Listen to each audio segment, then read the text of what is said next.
ഈ തലതിരിച്ചെന്ന് പറയുന്ന ഷോർട്ട് ഫിലിമേ ഇതെന്താണ് ഇങ്ങനെ? അതായത് ഇവിടെയാണ് നിങ്ങളുടെ വിഷയം എന്നുണ്ടെങ്കിൽ എന്റെ വീടിന്റെ അപ്പുറത്താണ് ഓഡിയോ. അതങ്ങനെ 30 കിലോമീറ്ററിന്റെ വ്യത്യാസം പ്ലാൻ ചെയ്ത് ചെയ്യണതാണ്. എന്ത് ഓഡിയോയും അതല്ല, ഓഡിയോ ഒക്കെ വരുന്നത് സ്വാഭാവികമായിരിക്കാം. അതങ്ങനെ തന്നെ അപ്ലോഡ് ചെയ്യുന്നത് ജനങ്ങളെ മണ്ടന്മാരാക്കാൻ വേണ്ടിയാണ്. മണ്ടന്മാരാക്കിയിട്ട് നമുക്ക് റീച്ചിന് വേണ്ടി നമ്മൾ എന്തും ചെയ്യുക. അതുകൊണ്ട് നമുക്ക് കിട്ടാൻ വേണ്ടി അല്ല പറഞ്ഞാൽ നമുക്ക് യൂട്യൂബിനെ പറ്റിയുള്ള ബേസിക്കലി സംഭവങ്ങൾ അറിയില്ല. അപ്പോൾ അത് പഠിച്ചു വരുന്നേ ഉള്ളൂ. റെമ്യൂണറേഷൻ രീതിയൊക്കെ യൂട്യൂബിലെ വരുമാനം കാര്യങ്ങളൊക്കെ അല്ല ഞാൻ ചോദിക്കില്ല. അതുകൊണ്ടാണ് ഈ 30 കിലോമീറ്ററിന്റെ വ്യത്യാസം. അങ്ങനെയൊക്കെ കാണിക്കുന്നതാണ്. പിന്നെ വേറൊരു സാധനം ഉണ്ട്, വേറൊരു സാധനം ഉണ്ട്. ഇങ്ങനെ ഓടിട്ട് ഇങ്ങനെ വീഴും. വീട്ടിൽ ഇങ്ങനെ കിടക്കുന്നതിന്റെ കാര്യം എന്താ? അതൊക്കെ ടെക്നിക്കലാ.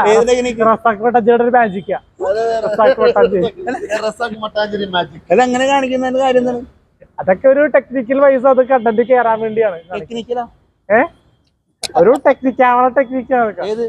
ക്യാമറ നേരെ പോയി കണ്ട് ബീച്ചിൽ വീഴും. എന്നിട്ട് അപ്പില്ലാത്ത മണ്ണ് വാരി ഇങ്ങനെ ഇടും. ചിലരൊക്കെ സ്ലോ മോഷൻ ഇങ്ങനെ കാണിക്കുന്നതാ. അഭിനയിക്കും, അതില് ഇങ്ങനെ ഇങ്ങനെ ബാക്കിലേക്ക് ആക്കും. എഡിറ്റിങ്ങിന് കൊറേയൊക്കെ ചെയ്യുന്നു. എഡിറ്റിങ്ങിന് കൊറേയൊക്കെ ചെയ്യുന്നു പണികള്. മര്യാദക്ക് ചെയ്താ പോരെ. മര്യാദക്ക് ചെയ്ത ഞങ്ങൾ കാണില്ല, ഓടില്ല. മര്യാദക്ക് ചെയ്ത പടം തലവസന്റെ ഓരോ എപ്പിസോഡും ഓരോ രീതിയിലാണ്. അപ്പൊ രണ്ട് 3 മാത്രമാണ് ജനങ്ങൾ ഏറ്റെടുത്തത്. ഇപ്പൊ 4, 5, 6 പേരൊക്കെ ഫ്ലോപ്പാണ്. അധികം പേരിലേക്ക് എത്തിയുള്ളത്. 1.5 ലക്ഷം വ്യൂ വന്നു. ഇൻസ്റ്റാഗ്രാമിൽ 2 മില്യൺ കയറി. ട്രോളിവുഡിൽ കുറെ ട്രോളും വന്ന് യൂട്യൂബിൽ. അല്ല, ഈ പണിയില്ലാത്തൊരു മണ്ടന്മാരൊക്കെ കേരളത്തിലുണ്ട് എന്നുള്ളത്. ഇത്രയും ഇങ്ങനത്തെ ഒരു കണ്ടന്റ് കാണാനുള്ള മനഃശക്തി ഉണ്ടെന്നാണ് നമുക്ക് പഠിക്കേണ്ടത്. വ്യൂസ് കയറണത് ഇത്ര നേരം കണ്ടിരിക്കാം ഒരാൾക്ക്. വട്ടന്മാരുണ്ട്. ഇപ്പൊ എന്റെ ഇൻസ്റ്റാഗ്രാമിലേക്ക് അതെടുത്ത് റീപോസ്റ്റ് ചെയ്ത് കുറെ ഫാൻസ് ഇടാറുണ്ട്. എന്റെ ഫാൻസ് അലിൻ ജോസ് അങ്ങനെയൊക്കെ ഉണ്ട് കുറച്ച്. AJP എന്നൊക്കെ പറഞ്ഞു കുറെ പേര്. അങ്ങനെ ആക്കണേ കുറെ പേര്. നമ്മളല്ല പേരിട്ടത്. അലിൻ ജോസ് പെരേരനെ ഷോർട്ട് ആക്കിയിട്ട് AJP എന്നാക്കിയതാണ്. AJP ആണോ അതോ റസാഖിന്റെ ആണോ? ആരുടെയാ? അത് LJP ആണ്.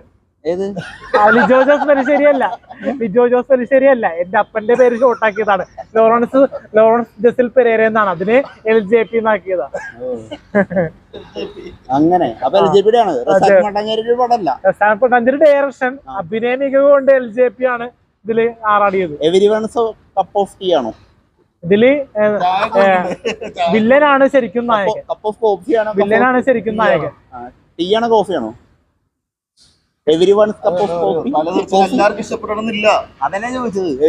ജനസിന് ഇഷ്ടപ്പെടും. ജനസിന് ഇഷ്ടപ്പെടും. ഇപ്പൊ ഏറ്റവും കൂടുതലും ഞാൻ പറയട്ടെ, എനിക്ക് കോസ്റ്റ കോഫി ഇഷ്ടമല്ല, സ്റ്റാർബക്സ് ഇഷ്ടം. ഇപ്പൊ ഏറ്റവും കൂടുതൽ പേര് കാണുന്നത് ബോയ്സ് ആണ്. എന്റെ റിവ്യൂസും വീഡിയോസും. ഗേൾസ് ഓഡിയൻസ് കുറവാ, 7% പേരേ ഉള്ളു. പക്ഷെ ഈ തലദിവസമൊക്കെ കുറച്ചധികം പേരുണ്ട്, 10% പേരിലേക്ക് ആയിട്ടുണ്ട്. ഇപ്പോ LJP ലെവലിലേക്ക് നമ്മളെ ലിജോ ജോസ് പെരിശ്ശേരി ലെവലിൽ ചിന്തിച്ചു കഴിഞ്ഞാൽ ചുരുളിയും ജലിക്കട്ടൊക്കെ കണ്ടത് പറഞ്ഞു വരുന്ന ആണുങ്ങളിലാണ് ബോധമില്ലാത്തവർ കൂടുതൽ. LJP ലിജോ ജോസ് പെരിശ്ശേരിയുടെ പടങ്ങൾ കാണുന്നത് ജെൻസ് കാറ്റഗറിയിലുള്ളതാണ് കൂടുതലും കാണുന്നത്. അതുകൊണ്ട് എന്റെ ഇതിലും അത് ജെൻസ് കാറ്റഗറിയിലുള്ള വരുന്നത് കൂടുതലും. അതാണ് സാമ്യം. ലേഡീസ് പറയാറുണ്ട് കുറ്റങ്ങള് കാണുമ്പോൾ. മനസ്സിലായി. സജീവാണ്. ഇപ്പൊ ചേട്ടൻ മറ്റേ വീഡിയോ എടുത്തില്ല, മറ്റേ എന്താണ് സാധാരണക്കാരെ ഇഷ്ടമല്ല, പിന്നെ കഴിഞ്ഞിടക്ക് ഞാൻ കറുത്ത പെണ്ണിന്റെ കാര്യമൊക്കെ പറഞ്ഞു. അപ്പൊ അങ്ങനെ പറഞ്ഞിട്ടും എന്നോട് ഫോട്ടോ എടുക്കാനൊക്കെ വന്നത് ഒരു കറുത്ത പെണ്ണ. അപ്പൊ നമ്മള് അങ്ങനെ ആർക്കൊണ്ടും വെറുപ്പും ദേഷ്യമൊന്നുമില്ല. വീഡിയോ വൈറലാകാൻ വേണ്ടി ആ ഒരു കറുത്ത പെണ്ണിന്റെ വിഷു എടുത്തിടുന്നത്. ആറട്ടെണ്ണം വേറെ ലെവലിലൊക്കെ പോകുമ്പോഴേ നമ്മൾ അതേ ലെവലിൽ കീപ്പ് ചെയ്യണമെന്ന് വേറെ ലെവലിൽ പിടിക്കണം. ഒരാള് വന്നു പോയത് കൊണ്ട് ആറട്ടെണ്ണം പിന്നെ ആറട്ടെണ്ണം സന്തോഷർക്ക് പിന്നെ പബ്ലിസിറ്റിക്ക് വേണ്ടി ഇല്ല. അലിൻ ജോസ് പെരേര തെറ്റാണ്. പിന്നെ രാത്രി ഞാൻ പറയും അലിൻ ജോസ് പെരേര പാവോട്ടാ എന്ന് പറയും. അതൊരു അയാളുടെ മൈൻഡാ. പിന്നെ ബാലസാറിനെ പറ്റി ഇടയ്ക്കിടെ കുറ്റം പറയും വെറുതെ നടൻ ബാലസാറ്. ബാലച്ചേട്ടാ പുള്ളി ഭയങ്കര മാന്യമായിട്ടുള്ള മനുഷ്യനാണ് ബാലച്ചേട്ടൻ, ബാലസാറ്. ഇല്ല എന്നോട് പേരേക്ക് ഭക്ഷണമൊക്കെ വിളമ്പി തരും, കഴിക്കാനൊക്കെ പറയും. കഴിഞ്ഞ ദിവസം മറ്റേ ബർത്ത്ഡേക്കൊക്കെ പോയപ്പോ ഐസ്ക്രീം ഒക്കെ തന്നായിരുന്നു. ഞാനൊരു മാതാവിനെ കൊടുത്തു ഗിഫ്റ്റ് ആയിട്ട്. പുള്ളി എന്തായാലും മേടിക്കും. പുള്ളി നിങ്ങൾ ഈ അച്ഛനൊക്കെ ഇന്റർവ്യൂല് ഏതാ അത് മറ്റേ ഓണർ കേരളയില് അങ്ങനെയൊക്കെ പറയണ എന്തിനാ? അത് മറ്റേ പുള്ളിക്ക് ആദ്യത്തെ ഒരു ഇന്റർവ്യൂ ആണ്. അപ്പൊ പുള്ളിക്ക് ഇരിക്കാനും നിൽക്കാനും അറിയാൻ പാടില്ല. അതുകൊണ്ട് പഠിപ്പിച്ചു കൊടുത്താണ്. നിന്റെ തന്തല്ലൊന്നുമില്ലെങ്കിൽ തന്തയാണെങ്കിൽ പുള്ളിക്ക് ഒരു സ്റ്റെബിലിറ്റി ഇല്ല, ഇരിക്കാനും എടുക്കാനൊന്നും അറിയാൻ പാടില്ല. എബിലിറ്റി ഇല്ല, അടങ്ങിയിരിക്കൂല പുള്ളി. അടങ്ങിയിരിക്കൂല, ഇങ്ങനെ ഡിസ്റ്റർബൻസ് ആയിരിക്കും ഇരിക്കുമ്പോഴൊക്കെ. ഇങ്ങനെ അങ്ങനെ ഇരുന്നോട്ടെ, നിനക്ക് ഇങ്ങനെ കാണിക്കാ തിയേറ്ററിൽ പോയിട്ട്. അതെ, ഈ ബിഗ് ബോസിലോട്ട് ഒരു നിങ്ങൾ ഉണ്ടെന്നുള്ള ഒരു ഇത് കേട്ടായിരുന്നല്ലോ, ശരിയാണോ? ഇതുവരെ വിളിച്ചിട്ടില്ല. ലാലേട്ടന മറ്റേ നമ്മുടെ മാധവൻ അങ്കിൾ, ഏഷ്യാനെറ്റ് മാധവൻ, അണ്ണനോ. അപ്പൊ ആ പുള്ളിക്ക് വിളിച്ചു കഴിഞ്ഞാൽ ചിലപ്പോ പോകുമായിരിക്കും. ആ പുള്ളി വിളിച്ചാലേ പോവുള്ളൂ. അത് കോർഡിനേറ്റേഴ്സ് വിളിക്കുമല്ലോ. എടാ മാധവനൊന്നും ഡയറക്റ്റ് വിളിക്കൊന്നുമില്ല. എന്റെ അസോസിയേറ്റ് വിളിക്കുമല്ലോ, അസോസിയേറ്റ് PR-മാരാരെയും വിളിക്കുമല്ലോ. ഇല്ല പോവും. രണ്ടുപേരും പോകണമെന്ന് ആഗ്രഹം. അവിടെ പോയിട്ട് ഗെയിം സ്ട്രാറ്റജി എന്തെങ്കിലും ഉണ്ടോ? Game strategy, romance. ഒരു പെണ്ണിനെ പ്രേമിക്കണമെന്ന് ആഗ്രഹമുണ്ട്. എന്നിട്ട്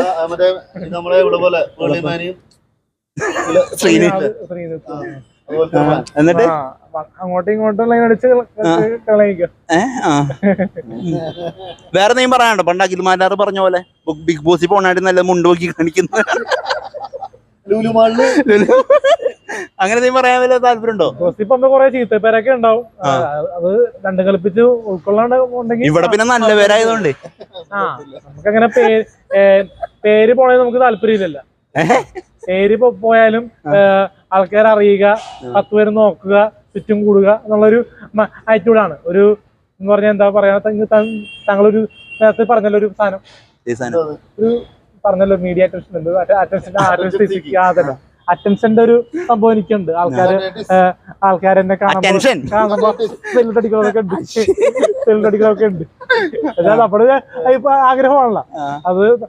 അത്ര നടന്നില്ലെങ്കിലും കാണുമ്പോൾ കളി ദിവസം അസുഖമല്ലേ അത് ചോദിക്കേണ്ട ആളുകൾ, മനസ്സിലായത്? നമ്മുടെ പേരെടുത്ത് പറയുന്നുണ്ട് അവര്, അത് നമുക്ക് സന്തോഷിക്കുന്നുണ്ട്. നമുക്ക് ഇതിലൂടെ വരുമാനം കിട്ടുന്നില്ലെങ്കിലും ആ ഒരു അറ്റൻഷൻ ഞാൻ അംഗീകരിക്കുന്നുണ്ട്, ആർക്കെണ്ണം അംഗീകരിക്കുന്നുണ്ട്. ബിഗ് ബോസിൽ പോയി കഴിഞ്ഞാൽ വിന്നർ ആവുന്ന പ്രതീക്ഷിക്കുന്നുണ്ടോ? അടിക്കണോന്നാ ആ ബിഗ് ബോസ് എന്തിനാ റിപ്പോർട്ടാണത്? ബിഗ് ബോസിൽ പോയാൽ മറ്റേ ഒരു ടെൻഷൻ ഉള്ളത് മൊബൈൽ ഫോൺ ഉപയോഗിക്കാൻ പാടില്ല, അത് മാത്രമേ ഉള്ളൂ. ബാക്കിയെല്ലാം കുഴപ്പമില്ല. അവിടെ പോയി കഴിഞ്ഞാൽ എന്തൊക്കെ പുറത്തേക്ക് വരുന്നാലും പെടുത്തുണ്ടോ? അവിടെ പോയി കഴിഞ്ഞാൽ ഡാൻസ് കളിക്കാം, പാട്ട് പാടാം, നമ്മളായിട്ടുള്ള കോമിക്കുകൾ കാണിക്കാം. അതിന് ഒരുപാട് ഓപ്ഷൻസ് ഉണ്ട് കേട്ടോ ബിഗ് ബോസിൽ. ഡാൻസ് കളിക്കാൻ പറ്റും, പാട്ട് പാടാൻ പറ്റും. നിങ്ങളല്ലേ പറഞ്ഞ നിങ്ങളുടെ പാട്ട് യേശുദാസിനെ വല്ലൂന്ന്? അല്ലെ, യേശുദാസിന് പാടാറില്ല. ഇപ്പൊ ബിഗ് ബോസിൽ കയറിയാലും നാളെ സിനിമ കയറുമെന്ന് ഞാൻ പറയുന്നില്ല. ബിഗ് ബോസിൽ കയറിയാലുവേ നാളെ തന്നെ ഹീറോ ആയിട്ട് കംപ്ലീറ്റ് ആയിട്ട് ആരും പറഞ്ഞില്ല. ഞാൻ പറയണേ, ഞാൻ തന്നെ പറയണേ, ബിഗ് ബോസിൽ കയറിയാലുവേ നാളെ തന്നെ എല്ലാ സിനിമയിലും ഞാൻ ഹീറോ ആയിട്ട് അഭിനയിക്കുമെന്ന് പറയുന്നില്ല. വിശ്വസിക്കുന്നില്ല. എന്നാലും ചിലപ്പോ സപ്പോസ് കിട്ടിപ്പോവാം. ഇപ്പൊ കഴിഞ്ഞ പ്രാവശ്യം റോബിൻ കയറി, റോബിൻ ഇല്ല, ഡോക്ടർ റോബിൻ. അപ്പൊ ആ പുള്ളി കയറിയ പെട്ട് നിലവിളിച്ച് കയറി. അദ്ദേഹത്തെ പോലത്തെ വ്യക്തി പോലും എത്രയും വൈറലായി ബിഗ് ബോസിൽ വന്നിട്ടും സിനിമയില് ഒരു നായക വേഷോ ഒരു ജൂനിയർ ആർട്ടിസ്റ്റിനെ പോലായിട്ടും അഭിനയിച്ചിട്ടില്ല സിനിമയില് ഡോക്ടർ റോബിൻ.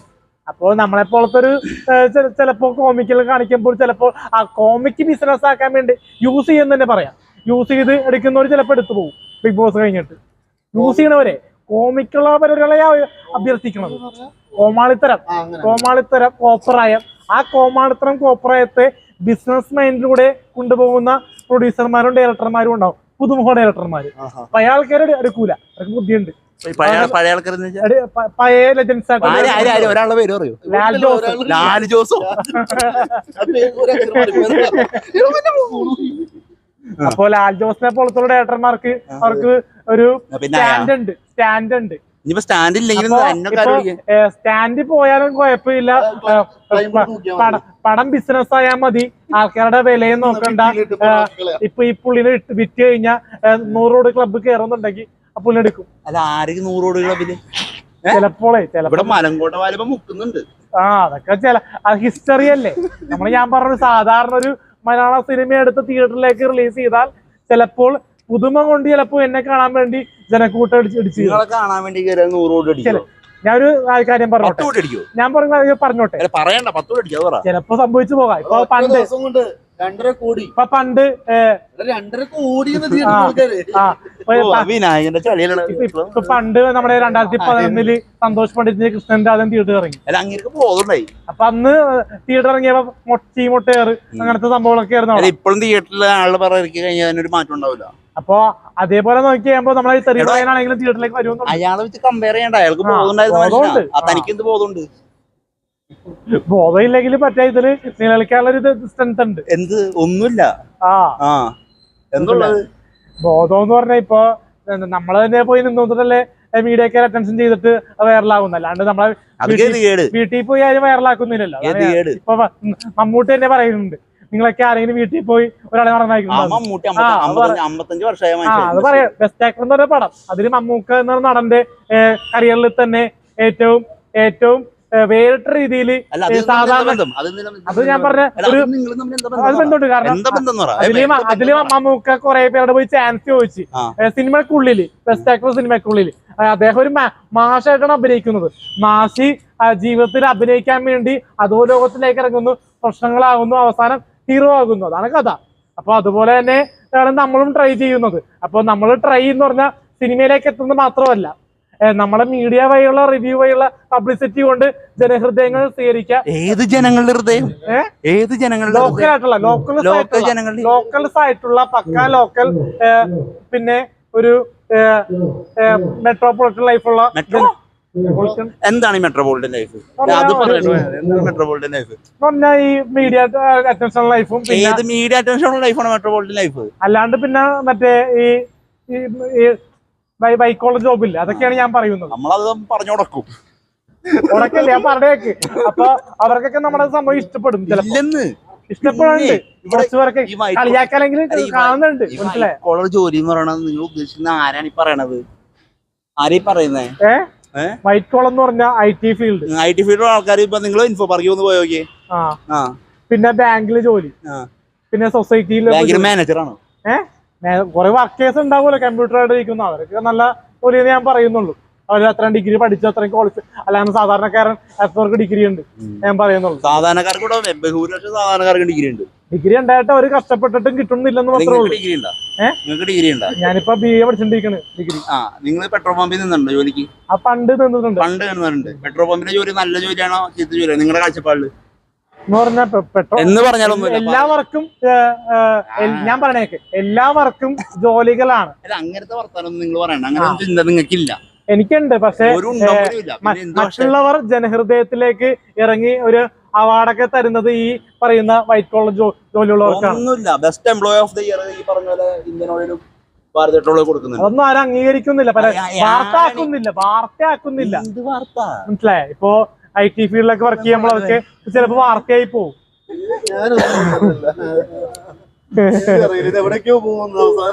നിങ്ങളുടെ പാരലവേളില് നിങ്ങൾക്ക് ലോകത്തല്ല വേറെ ലോകത്ത് 2 ലോകം ഉണ്ടായിരുന്നെങ്കിൽ നിങ്ങൾ അവിടെ പ്ലേസ് ചെയ്താണ്. അതൊക്കെ എനിക്കും അറിയാം. ഇപ്പൊ ഞാൻ പറഞ്ഞ മറ്റേ ഈ ഇന്ത്യൻ ഓയിലും അവാർഡൊക്കെ ഉണ്ട്. അതൊക്കെ ഒതുങ്ങി പോകുന്നുണ്ട്. അതൊക്കെ പുറം ലോകത്തിലേക്ക് എത്തിക്കുന്നില്ല. പുറം ലോകത്തിലേക്ക് എത്തിക്കുന്നില്ല. വൈറ്റ് കോളർ ജോബ് എന്ന് പറഞ്ഞാൽ ഒരു ഡെഫിനറ്റ് ടൈം വെച്ചുള്ള ജോലി. ഒരു തേങ്ങയില്ല.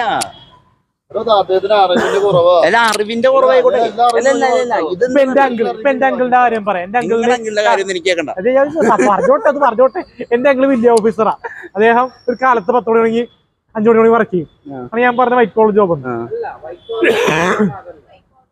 അല്ല അല്ല അത് വിട്. വൈമന് വൈറ്റ് കോളർ അറിഞ്ഞോ അറിയില്ല എന്റെ വിഷയമല്ല. അത് നിങ്ങൾ പറഞ്ഞാ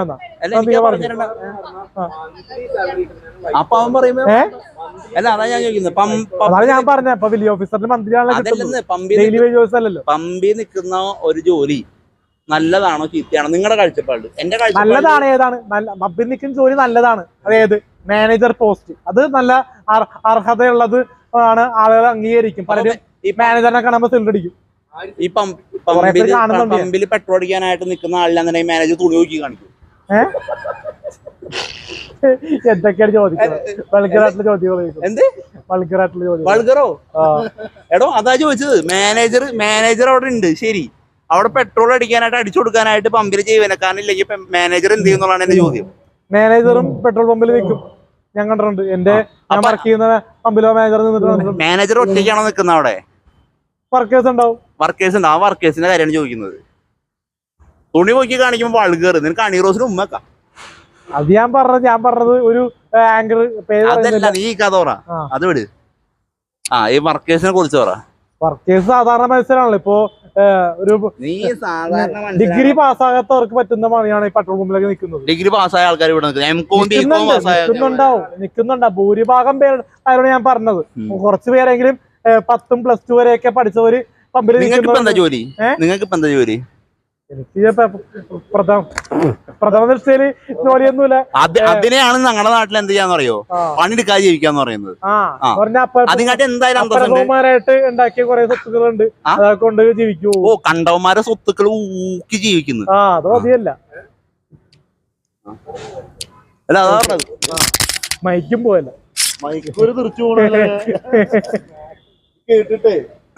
ഇപ്പൊ ഞാൻ ചോദിക്കുന്നത് ഇപ്പൊ ഒരു ജോലി സാധ്യതയുള്ള ഒരു പ്രായം എന്ന് പറഞ്ഞു കഴിഞ്ഞാൽ ഏറ്റവും കൂടുതൽ ഒരു കേട്ടേക്കുന്ന ഭൂരിഭാഗം പേരും പണിക്ക് പോകുന്ന ഒരു 30 വയസ്സൊക്കെ കഴിഞ്ഞിട്ടാണ്. നിങ്ങൾ പണിക്ക് പോകണ്ടേ?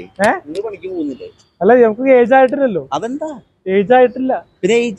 ഡിഗ്രി കഴിഞ്ഞിട്ടില്ല. ഡിഗ്രി കഴിഞ്ഞിട്ടല്ലേ ആലോചിക്കണ്ടുള്ളൂ. 22 വയസ്സാണ്. 25 വയസ്സ് കഴിഞ്ഞിട്ട് ഞാൻ പോകും. എങ്ങോട്ടു? മറ്റേ എന്തെങ്കിലും ഓഫീസ് പരമായിട്ടുള്ള ജോലിക്ക് പോകും, അല്ലെങ്കിൽ സ്വന്തമായിട്ട് സൂപ്പർ മാർക്കറ്റ്.